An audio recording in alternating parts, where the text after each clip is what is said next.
সোণৰ আচল নকল পৰীক্ষা কৰিবলৈ যেনেকৈ সোণক জুইত দিয়া হয়, তেনেকৈ আহিবলগীয়া বাধা, সমস্যা, কঠিনতাই ব্যক্তিৰ সক্ষমতাৰ আচল পৰীক্ষা লয়। শিক্ষা এগৰাকী ভাল মিত্ৰৰ দৰে। শিক্ষিত ব্যক্তিক সকলোৱে সন্মান কৰে। শিক্ষা শাৰীৰিক সৌন্দৰ্য আৰু ধন সম্পত্তিতকৈও ডাঙৰ। যেতিয়া ভয় আপোনাৰ সন্মুখত থিয় দিবলৈ চেষ্টা কৰে, তেতিয়া পলম নকৰাকৈ সেই ভয়ৰ ওপৰত আক্ৰমণ কৰক আৰু তাক নষ্ট কৰক, নহ'লে সেই ভয়ে আপোনাক নষ্ট কৰিব। ভোকৰ সমান আৰু ডাঙৰ শত্ৰু নাই। সম্পৰ্কীয়ক চিনিব পাৰি কঠিন পৰিস্থিতিৰ সময়ত, বন্ধু-বান্ধৱীক চিনিব পাৰি সংকটৰ সময়ত আৰু পত্নীক চিনিব পাৰি গভীৰ সমস্যাৰ সময়ত। যেতিয়া আপুনি কোনো এটা কাম কৰিবলৈ আৰম্ভ কৰে, তেতিয়া আপুনি অসফলতাৰ বাবে ভয় নকৰিব আৰু সেই কামটো নেৰিব। কাৰণ যি ব্যক্তিয়ে শুদ্ধ মনে, শুদ্ধ অন্তৰেৰে কাম কৰে, সেই ব্যক্তিয়ে তাতেই আনন্দ লাভ কৰে। সাপ বিষাক্ত নহ'লেও আত্মৰক্ষাৰ বাবে বিষাক্ত হৈ দেখুৱায়। ঠিক তেনেকৈ পৰিস্থিতি অনুযায়ী কেতিয়াবা কোনো ব্যক্তিয়ে আত্মৰক্ষাৰ বাবে সাপৰ দৰে বিষাক্ত হোৱা উচিত। যদি কাৰোবাৰ স্বভাৱ চৰিত্ৰ ভাল হয়, তেন্তে তেওঁক আন গুণৰ কি প্ৰয়োজন? যদি ব্যক্তিৰ ওচৰত প্ৰসিদ্ধি থাকে, তেন্তে তেওঁক আন সৌন্দৰ্যতাৰ কি প্ৰয়োজন? কেতিয়াও সেইজনৰ লগত মিত্ৰতা নকৰিব যি আপোনাতকৈ কম প্ৰতিষ্ঠিত বা বেছি প্ৰতিষ্ঠিত, কাৰণ এনে মিত্ৰতাই আপোনাক কেতিয়াও সুখ নিদিয়ে। যদি আপোনাৰ মগজু সন্তুলিত, তেন্তে তাতকৈ ডাঙৰ সম্পত্তি আৰু একো নাই। সন্তুষ্টতকৈ ডাঙৰ সুখ আৰু একো নাই। লোভতকৈ ডাঙৰ আৰু কোনো বেমাৰ নাই আৰু দয়াতকৈ ডাঙৰ আৰু কোনো পুণ্য নাই। এগৰাকী মূৰ্খ ব্যক্তিৰ বাবে কিতাপ সিমান উপযোগী, যিমান এখন আইনা এগৰাকী অন্ধ মানুহৰ বাবে উপযোগী। আটাইতকৈ ডাঙৰ গুৰুমন্ত্ৰ হ'ল নিজৰ ৰহস্যৰ কথা কাৰো আগত প্ৰকাশ নকৰিব, কাৰণ ই আপোনাক ধ্বংস কৰিব পাৰে। সাপৰ ফণা, মাখিৰ মুখ আৰু বিছাৰ নোমত সদায় বিষ থাকে, কিন্তু এজন দুষ্ট প্ৰকৃতিৰ ব্যক্তিৰ গোটেই শৰীৰটো বিষাক্ত হৈ থাকে। এগৰাকী বুদ্ধিমান ব্যক্তিয়ে কোনো সাধুৰ নিচিনা নিজৰ ইন্দ্ৰিয়বোৰক নিয়ন্ত্ৰণ কৰা উচিত আৰু স্থান, সময় আৰু যোগ্যতা অনুসৰি নিজৰ উদ্দেশ্যক পূৰণ কৰা উচিত। অতীতক লৈ ভাবি গুণি কেতিয়াও বহি নাথাকিব, কাৰণ আপুনি আগুৱাই যাব লাগিব। গতিকে এতিয়া যি কৰিব লাগে সেয়া সোনকালে কৰক।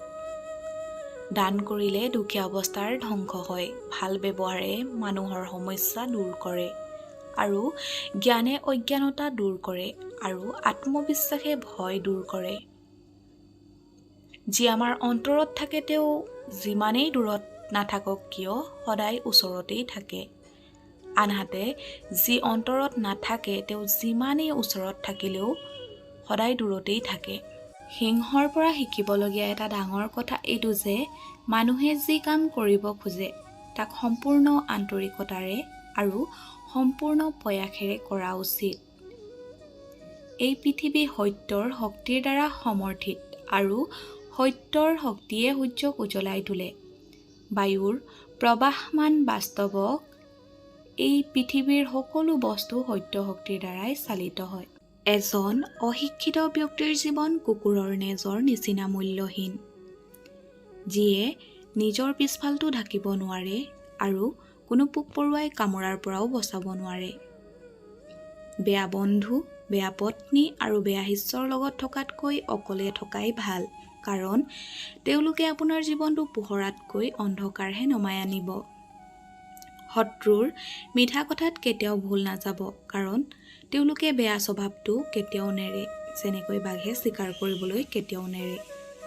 যেতিয়ালৈকে আপোনাৰ শৰীৰ স্বাস্থ্যৱান হৈ থাকে, তেতিয়ালৈকে মৃত্যু আপোনাৰ পৰা দূৰত থাকে। সেয়েহে সদায় মানসিক আৰু শাৰীৰিকভাৱে স্বাস্থ্যৱান হ'বলৈ চেষ্টা কৰিব। হেৰাই যোৱা ধন সম্পত্তি, বন্ধু-বান্ধৱী, পত্নী আমি ঘূৰাই পাব পাৰোঁ, কিন্তু এবাৰ নষ্ট হোৱা শৰীৰ ঘূৰাই পোৱা নাযায়। সোণক 4 ধৰণে পৰীক্ষণ কৰা হয়: কাটি, ঘঁহি, গৰম কৰি আৰু মৰিয়াই। তেনেকৈ এগৰাকী ব্যক্তিক পৰীক্ষা কৰা হয় তেওঁৰ ত্যাগ, আচৰণ, তেওঁৰ গুণ আৰু কাৰ্যৰ দ্বাৰা। কেৱল ইচ্ছা কৰিলেই সকলো পোৱা নাযায়। সকলো কাম সম্পূৰ্ণ নহয়। কোনো চিকাৰ নিজে নিজে সিংহৰ মুখৰ আগত আহি নপৰে। তাৰ বাবে কঠোৰ পৰিশ্ৰম কৰিবই লাগিব। সকলোতকৈ ডাঙৰ কাম সম্পূৰ্ণ কৰিবলৈ হ'লে সকলোতকৈ সৰু কাম প্ৰথমে সম্পূৰ্ণ কৰিব লাগিব। যেনেকৈ এডাল শকত ৰছী কেইবাডালো সৰু সৰু ৰছীৰ সমষ্টি। নিজৰ সন্তানৰ লগত সন্তানৰ 5 বছৰ বয়সলৈকে যথেষ্ট মৰম দিয়ক, মৰমেৰে ব্যৱহাৰ কৰক। পিছৰ 5 বছৰলৈকে কঠোৰতাৰে শাসন কৰক বা ব্যৱহাৰ কৰক আৰু সন্তানৰ 16 বছৰলৈকে এজন বন্ধুৰ দৰে ব্যৱহাৰ কৰক। এনে কৰিলে সন্তান যেতিয়া ডাঙৰ হ'ব, ভৱিষ্যতে আপোনাৰ ভাল বন্ধু হৈ পৰিব। দুষ্ট বা অসাধু প্ৰকৃতিৰ লোকক যিমানেই সন্মান নকৰক কিয়, সদায় দুখেই দিব। সিংহ বুকত থাকিলেও অসাধ্য গ্ৰহণ নকৰে। এলেহুৱা ব্যক্তিৰ কোনো ভৱিষ্যত নাই আৰু কোনো বৰ্তমানো নাই। শত্ৰুৰ ভাল গুণো কেতিয়াবা কামত দিয়ে, সেয়েহে সেই গুণো নিজৰ কৰি ল'ব লাগে। চঞ্চল মনৰ ব্যক্তিৰ কাম কেতিয়াও সমাপ্ত নহয়। ধৰণ অনুযায়ী মানুহৰ কথা বতৰাই হৈছে এক প্ৰকাৰৰ অমৃত আৰু এক প্ৰকাৰ বিষ। সেইজন ব্যক্তি অহংকাৰী হয় যিয়ে পৰিশ্ৰম নকৰাকৈ সকলো পায়। পৰিশ্ৰম কৰি সুখ পোৱা ব্যক্তিয়ে আনৰ পৰিশ্ৰমকো সন্মান কৰিব জানে। সুখত থকা মানে এইটো নহয় যে সকলো ঠিক হৈ আছে। ইয়াৰ অৰ্থ এয়াই যে আপুনি সকলো দুখৰ ওপৰত জীৱনটো জীয়াই থাকিবলৈ শিকিছে। মূৰ্খ ব্যক্তিৰ লগত কেতিয়াও বাদ বিবাদ কৰিব নালাগে, কাৰণ এনে কৰিলে আপোনাৰহে সময় নষ্ট হ'ব। ভাগ্যৰ ওপৰত জীয়াই থকা ব্যক্তি নিজৰ ভৰিত নিজে কুঠাৰ মৰাৰ নিচিনা। এনে ব্যক্তিৰ জীৱন ধ্বংস হ'বলৈ বেছি সময় নালাগে। দুখ ভোগ কৰাজন আগলৈ গৈ সুখী হ'ব পাৰে, কিন্তু দুখ দিয়াজন কেতিয়াও সুখী হ'ব নোৱাৰে। 20 বছৰ বয়সলৈকে ব্যক্তিৰ যি স্বাস্থ্য থাকে সেয়া প্ৰকৃতিৰ দান। 30 বছৰ বয়সত ব্যক্তিৰ যি স্বাস্থ্য থাকে সেয়া জীৱনৰ উত্থান পতনৰ দান। কিন্তু 50 বছৰৰ স্বাস্থ্য ব্যক্তিৰ উপাৰ্জন। জ্ঞানী ব্যক্তিক বুজাব পাৰি, অজ্ঞানী ব্যক্তিকো বুজাব পাৰি, কিন্তু যি অহংকাৰী হয় সেই ব্যক্তিক কোনেও বুজাব নোৱাৰে। কেৱল সময়েহে সেই ব্যক্তিগৰাকীক বুজাব পাৰে। ইচ্ছাই মানুহক কেতিয়াও জীয়াই থাকিবলৈ নিদিয়ে আৰু মানুহে ইচ্ছাক কেতিয়াও মৰিবলৈ নিদিয়ে। খঙত কোৱা এটা এটা শব্দ ইমান বিষাক্ত হ'ব পাৰে যে আপুনি কোৱা বহুতো ভাল ভাল কথা নিমিষতে ধ্বংস কৰিব পাৰে। সেয়েহে খং কৰিলেও কথা চাই চিতিহে কোৱা উচিত। কাৰোবাক জ্ঞান সিমানখিনিহে দিয়া যিমানখিনি ব্যক্তিজনে বুজি পায়। কাৰণ কলহ সম্পূৰ্ণ হৈ থকাৰ পিছত পানী ঢালিলে সেই পানীৰ কোনো কামত নাহে।